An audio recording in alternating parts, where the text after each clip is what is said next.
I'm I 47. forgot to ask your age.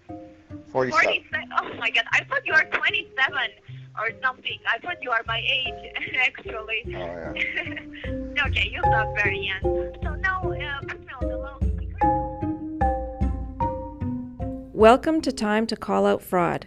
I'm Ainsley Cunningham, Manager of Education and Communications with the Manitoba Securities Commission. And the audio you're hearing is the sound of a scammer trying to manipulate someone into a fraud. Yeah, I'm just looking And at... anytime you don't want it, and anytime you don't want it, you can cancel your account because you know that you are the decision maker, correct? And no one is forcing you into something. I just want you to feel comfortable with your own decision. I'm just looking at this website. Canadians lose millions of dollars to investment scams and frauds every year. And many of these scams operate by preying on people's psychological states. In this episode of the series, we're going to dig into some of that psychology and explore how it leads to people being scammed. I'm Moira Summers. I'm a consulting psychologist here in Winnipeg, Manitoba, but I work around North America, in fact, around the globe now, working with people around various aspects of financial psychology. So their relationship to money, their relationships around money, family issues, and some of the pitfalls and some of the best practices that can exist with respect to financial management within family-owned businesses, within investing. So the psychological profiles of victims can vary tremendously, including no particular profile at all, just that they got caught by the latest version of a really sophisticated scammer. I think there are different factors for different kinds of frauds, Ainsley. The romance scam kind of fraud, of course, often hits up people who are lonely, who are looking for love, and also often people who are very kind and who want to help. So that's one group. And then there's a whole other group of people who just fall under the maybe unsophisticated category, that they believe what's being said about the government being on the other end of the phone or the credit card company. And by unsophisticated, I don't mean generally unsophisticated. I just mean that they may not know about this particular scam, which is very compelling at the moment. So some folks may be generally undereducated about scams in general, and sometimes it's just the scam of the moment that catches people off guard because they didn't know to be on guard against it. There's another group of people who get pulled in because they are financially struggling in some significant ways. They may have gambling debt, for example, credit card debt, and they are looking for ways to earn good money fast. And so that's what's pulling in a lot of the cryptocurrency scams that I'm seeing right now. Those tend to affect younger people, not so much the senior citizens, younger people. And then finally, I would say there's a fourth category, and this is really small, of people who are a little bit on the kind of loose with the morality side. So they kind of identify with, let's stick it to these people, and they kind of get pulled in to scams that have a little bit of that. One of my clients in the past, for example, got pulled into a scam where they were told that they would just be taking a penny out of people's bank accounts, 1 penny per transaction.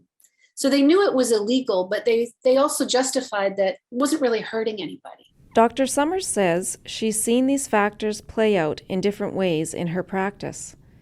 There's the young people who get pulled into scams out of desperation. There are older adults struggling with cognitive decline.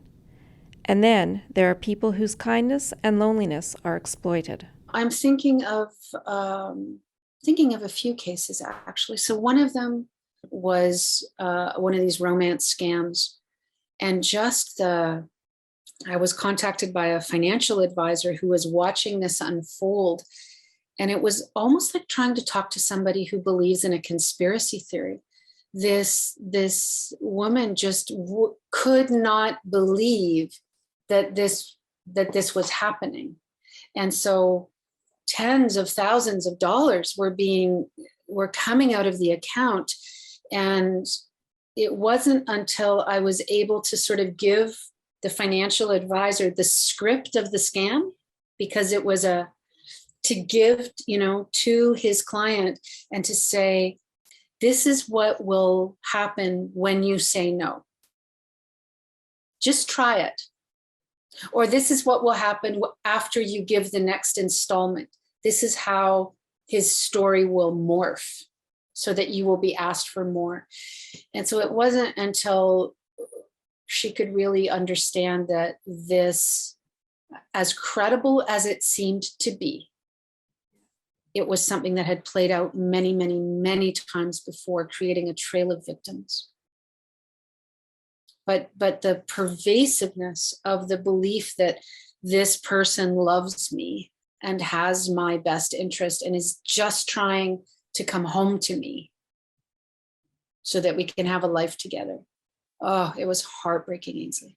These aren't the only kinds of psychological factors that make people vulnerable. There's also the basic desire to have something good happen.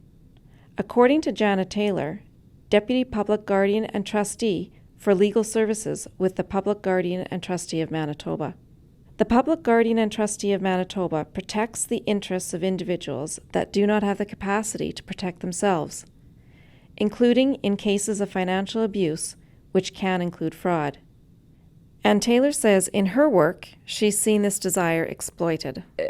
That it's some sort of deficiency on the person that's been defrauded. I think that's the biggest misconception about fraud, the kinds of scams that we're seeing. This is not the fault of the individual. Very often, as I said before, the individual wants for something good to happen. And that's why it comes about. One incident in particular that really was one of those extremely challenging situations was a case that I was involved in. It actually did go to court. There was an older couple who were involved in one of those fraudulent schemes that we think of. It was the overseas email, you have an interest in this estate. And if you pay us this money, because we need to pay the estate taxes before we can distribute to you. So if you pay us this money, we'll be able to get you this large inheritance to which you're entitled to. And that is very appealing for anyone, right? We all want to get free money. Fantastic. And it really did draw this particular couple into it, and they had been paying out hundreds of thousands of dollars in the hopes that they would get this inheritance. And every time it was like, oh, we just need a little bit more from you. There's been a new assessment of tax. We just need a little bit more. And the family of this couple got wind of what was happening and tried to prevent it.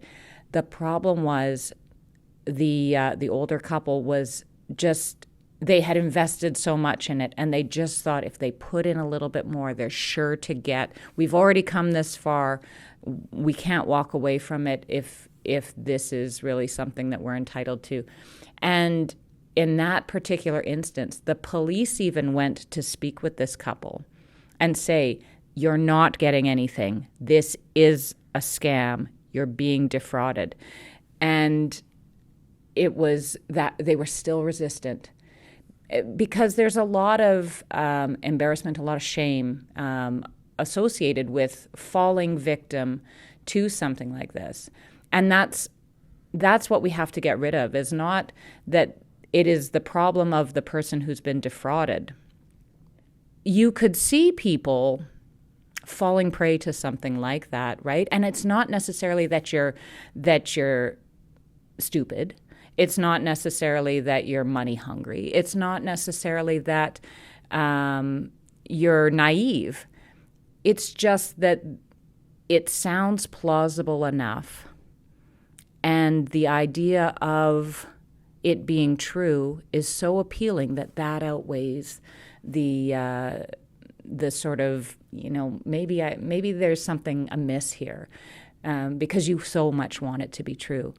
The education part is very important for these fraud type of matters, so that people know what to be looking for, how to critically think about what's being asked of them, but also to reframe the blame on and putting it where it should lie, which is on the perpetrators. Part of that reframing also includes arming people with the tools they need to protect themselves, whether that's building the confidence people need to hang up on a phone call that seems suspicious, or boosting people's confidence when it comes to talking about their finances. I think one of the biggest misperceptions is that we can always protect ourselves from it. I think the level of sophistication is getting so big right now. Nevertheless, I think we do have to not let ourselves get complacent about the things that we can do.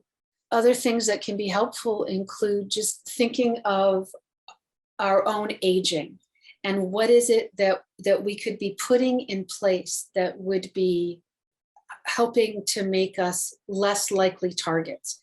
And it's okay to be assertive. It's okay to say no. It's okay to hang up the phone. It's okay to say, I'm going to call my lawyer, or I'm going to call my investment advisor. And if she says it's a good idea to continue with you, then we will, right? And just to develop some strategies for being less of a victim. There are some really lovely initiatives coming out from the intersection of kind of psychology and financial planning at looking at how do we train advisors and financial professionals to recognize signs of decline in clients. And the best practice now actually is that your financial advisor will ask you years before there's ever any indication of cognitive decline in you, will ask you to nominate somebody that they could call if they were ever concerned that you were showing signs of financial incapacity or showing signs of being defrauded.